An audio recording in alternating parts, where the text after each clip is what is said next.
আমরা যদি প্রাণহানি করি তাহলে এটা ক্লিয়ার করতে আমাদের ম্যাক্সিমাম 10 মিনিট লাগবে।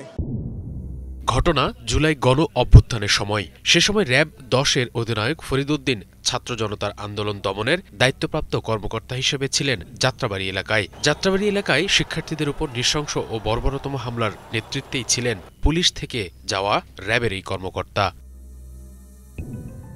সামাজিক মাধ্যমে ভাইরাল হওয়া ভিডিওতে তাকে বলতে শোনা যায়, ম্যাক্সিমাম 10 মিনিটেই সব ক্লিয়ার হয়ে যাবে। আন্দোলনে কোনো ছাত্র নেই, সবাই বিএনপি জামাত। সাবেক ছাত্রলীগ নেতা হওয়ায় পুলিশ নয়, যেন আওয়ামী লীগের হয়ে মাঠে নেমেছিলেন এই ফরিদ।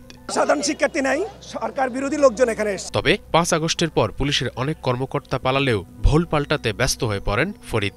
শাস্তির পরিবর্তে উল্টো পদোন্নতি বাগিয়ে নেন ছাত্র জনতার আন্দোলন দমানোর সামনের সারির কর্মকর্তা ফরিদ। তার এই পদোন্নতিকে কেন্দ্র করে ক্ষোভে ফেটে পড়েন নেটিজেনরা। তাদের বক্তব্য, গণহত্যায় জড়িতদের নেতৃত্ব দেওয়া কর্মকর্তার শাস্তি না হয়ে কিভাবে পদোন্নতি হয়।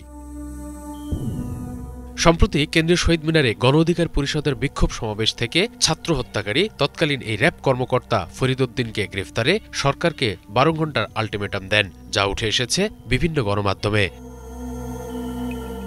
গণ অধিকার পরিষদের নেতা আবু হানিফ ক্ষোভ প্রকাশ করে বলেন, যাত্রাবাড়িতে আন্দোলন দমনে ঔদ্ধত্যপূর্ণ বক্তব্য দিয়েছিলেন, সেটি গণমাধ্যমে এসেছিল।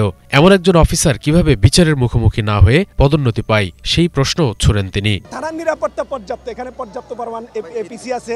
সামাজিক যোগাযোগ মাধ্যমের বরাতে জানা যায়, ফরিদ উদ্দিনের বর্তমান কর্মস্থল খাগড়াছড়ির এপিবিএনে। পদোন্নতির পর তার বিতর্কিত কর্মকাণ্ড নিয়ে সোশ্যাল মিডিয়ায় ছড়িয়ে গ্রেফতারের দাবি ওঠার পর থেকেই নতুন কর্মস্থলে অনুপস্থিত বলেও জানা গেছে। Bangla vision news desk. চেষ্টা করছি।